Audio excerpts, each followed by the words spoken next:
जब हम बात करते हैं सिविल लॉ या सिविल रेमेडी की, तो इसमें भी दो तरह के आप दावे, दो तरह की रेमेडी आप इसमें यूज़ कर सकते हैं। वो डिपेंड करता है कि आप किस तरह की रेमेडी अल्टीमेटली चाहते हैं। फॉर एग्जांपल, आपकी प्रॉपर्टी का ट्रांजैक्शन अगर 1 करोड़ रुपए का है, आपने 10 लाख रुपए एडवांस दे रखे हैं और आप 90 लाख रुपए आपको 3 महीने में देने थे और आप वो 90 लाख रुपए 3 महीने में देने को तैयार भी हैं, लेकिन वो रजिस्ट्री नहीं करवा रहा है, तो अब आपके पास दो रेमेडी हो सकती है सिविल लॉ में।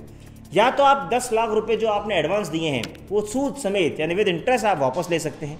या आप ये कहेंगे कि नहीं मुझे पैसे नहीं चाहिए, मैं 90 लाख और देने को तैयार हूँ, बट यस रजिस्ट्री मेरे नाम पे होनी चाहिए और ज़मीन मेरे नाम पे होनी चाहिए। तो अगर आप पहली वाली बात पे जाना चाहते हैं, यानी आप 10 लाख रुपए विद इंटरेस्ट लेना चाहते हैं, तो आपको मनी रिकवरी सूट डालना पड़ेगा जो आपके शहर के सिविल कोर्ट में डलेगा। पर जब आप सिविल रिकवरी सूट डालेंगे तो आपको कोर्ट फीस, जो आप अमाउंट मांग रहे हैं उसका कुछ परसेंटेज आपको कोर्ट फीस के रूप में जमा कराना होगा, और कुछ साल बाद आपको जब लगता है कोर्ट को कि आपके नाम पे ये एडवांस दिया गया था और आपको मिलना चाहिए, तो फाइनली कोर्ट आपके नाम पे ऑर्डर कर देगा। लेकिन इसमें दो चीज़ें आपको ध्यान रखनी है, पहला आपको कोर्ट फीस देनी पड़ेगी और दूसरा ये समय लेता है।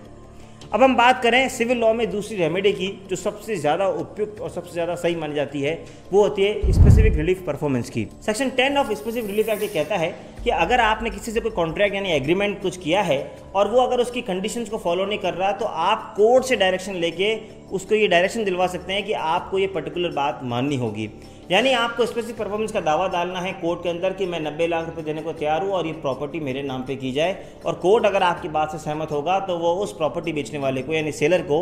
डायरेक्शन देगा, डिक्री कर देगा आपके फेवर में कि यस इस रजिस्ट्री को उनके नाम किया जाए और बाकी पैसा उनसे लिया जाए।